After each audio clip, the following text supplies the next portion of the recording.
فیلم با دنی شروع میشه که توی شب طوفانی همراه پدرش در حال فرار کردنه که پدرش دنی رو توی یه تنه درخت قایم میکنه تا بره همسرش رو نجات بده. اما طولی نمیکشه که جنازه بیجون پدرش جلوی پاش انداخته میشه. دنی که این صحنه رو میبینه فرار میکنه، اما پاش پیچ میخوره و زمین میخوره و کلاً از حال میره. بعدش دنی رو توی درمانگاه میبینیم که به هوش اومده و با دکتر ریس آشنا میشه که براش تعریف میکنه که هیچ کس به جز تو از اون حادثه جون سالم به در نبرده. دنی که تازه به خودش اومده میگه که اون فقط یه اتفاق نبوده، یه موجود وحشتناک داشته دنبالش رو میکرده و من حتی صدای نفس زدناشم میشنیدم. دکتر ریس بهش میگه من وظیفه دارم که تو رو بشناسم تا ببینم چه نیروی فوق‌العاده‌ای داری که تونستی خودتو نجات بدی. ریس بهش میگه همه جهش یافته‌ها تا 13 سالگی از قدرت‌هاشون بیخبرن و مثل مردم عادی زندگی میکنن، اما وقتی که به بلوغ میرسن قدرت خودشونو کشف میکنن. دنی روز بعد وارد جلسه درمانی میشه که 2 دختر و 2 پسر دیگه همونجا حضور دارن.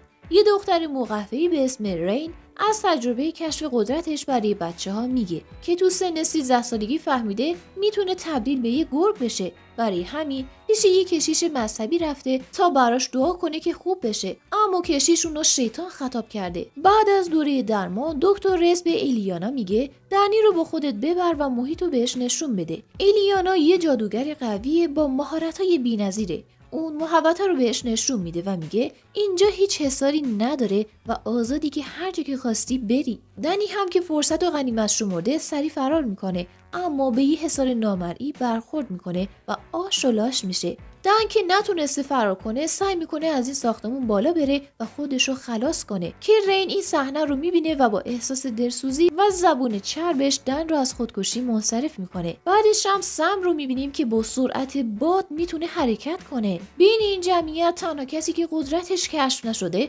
خود دنیه که هرچی دکتر ری زیر نظرش میگیره چیزی پیدا نمیکنه. ری و دنی کم کم به مرور زمان بیشتر و بیشتر با هم صمیمی میشن، اما ایلیانا که کلا کرم داره با دنی چپ میافته. ایلیانا چون دنی سرخپوست بوده با هم دعواشون میشه که ایلیانا میخواد با استفاده از قدرتاش یه درس حسابی بهش بده که ریس میاد و نجاتش میده. در واقع خود ریس هم یه جهش یافته است که میتونه یه سپر غیر قابل نفوذ رو درست کنه. دکتر ریس زمانی که دخترها رو به خاطر دعوایی که کردن تنبیه میکنه، دنی روز حادثه رو به یاد میاره و متوجه میشه که هیچ طوفانی در کار نبوده، بلکه یه خرس خیلی زشت داشته بهشون حمله میکرده. دکتر روز بعد آزمایش‌های بیشتری رو روی دن انجام میده تا بالاخره بفهمی که اون چه قدرتی داره. از روز بعد کم کم اتفاقهای عجیبی برای جهش یافته‌ها میفته. مثلا رین یه روز به کلیسا میره و کشیشی که قبلا اونو شیطان خطاب زده بود صداش رو میشنوه. یه شب هم روبرتو که داره عکسای دوست دخترش رو نگاه میکنه که یهو صدای یه دختر به گوشش میرسه. به دنبال صدا میره. اون میره توی استخر و ایلیانا رو میبینه که تنهایی در حال شنا کردنه. پس اونم لخت میشه و میره توی استخر. بچه‌ها وقتی که مشغول لب گرفتن هستن، یهو از باسن مبارک روبرتو دود بلند میشه. روبرتو براش تعریف میکنه وقتی که داشته با دوست دخترش مطالعه میکرده، اونو جزغالی کرده. ایلیانا که اینو میشنوه از پشت میره توی آب و از پشت با قیافه جزغالی شده دوست دختر روبرتو ظاهر میشه و میخواد که اونو بکشه. نکته جالب اینجاست که همه این اتفاقها زمانی داشته رخ میداده که ایلیانا توی اتاقش مشغول بوده و اصلا توی استخر نبوده.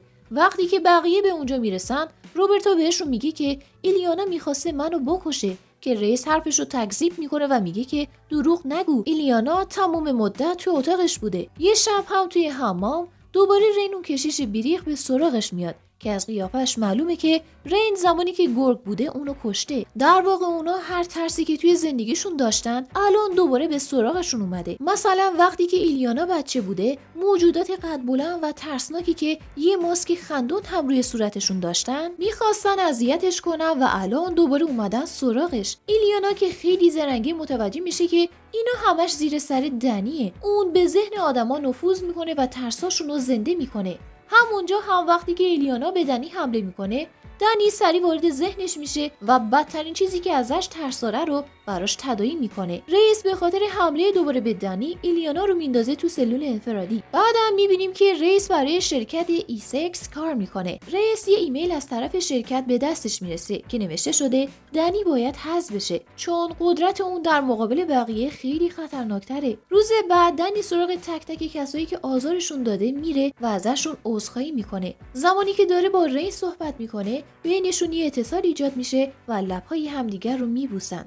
حالا که اونها با هم وارد رابطه شدن، ری میترسه که دکتر اونو بکشه که همین اتفاق هم میافته. دنی زمانی که روی تخت دراز کشیده متوجه میشه که قراره بمیره. پس از قدرتاش استفاده میکنه تا وارد ذهنش بشه. اما چون هنوز بلد نیست چطور قدرتش رو کنترل کنه، اشتباهی ترس ایلیانا رو زنده میکنه. حالا اون آدمکای دراز زشت میافتن به جون بقیه جهش یافته‌ها تا اونا رو بکشن. در سکانس بعد میبینیم که قبل از اینکه دکتر دنی رو بکشه، رین از کانال کولر میاد بیرون و با پنجه‌هاش سر و صورت رئیس رو زخمی میکنه. بقیه بچه‌ها هم با استفاده از توانایی‌هاشون با آدمکای لینک دراز میجنگن و همه‌شون رو میکشن. بچه‌ها تمام ایمیل ها رو با شرکت ایسکس رو پیدا میکنن. اونا میفهمن که مأموریت دکتر رئیس از اول درمان اونا نبوده و دستور داشته که از جهش یافته‌ها قاتل حرفه‌ای بسازه. رین از طریق بوی خون دکتر رو پیدا میکنه، اما رئیس اونا رو سری میندازه توی یه سپر حفاظتی و قول میده که هیچ آسیبی بهشون نزنه، البته بجز دنی. دکتر براشون توضیح میده که دن خطرناکترین قدرت رو داره. اون به ذهن شما وارد میشه و خطرناکترین ترساتون رو به نمایش میذاره. بعدش هم حصار محافظتی دن رو تنگ و تنگتر میکنه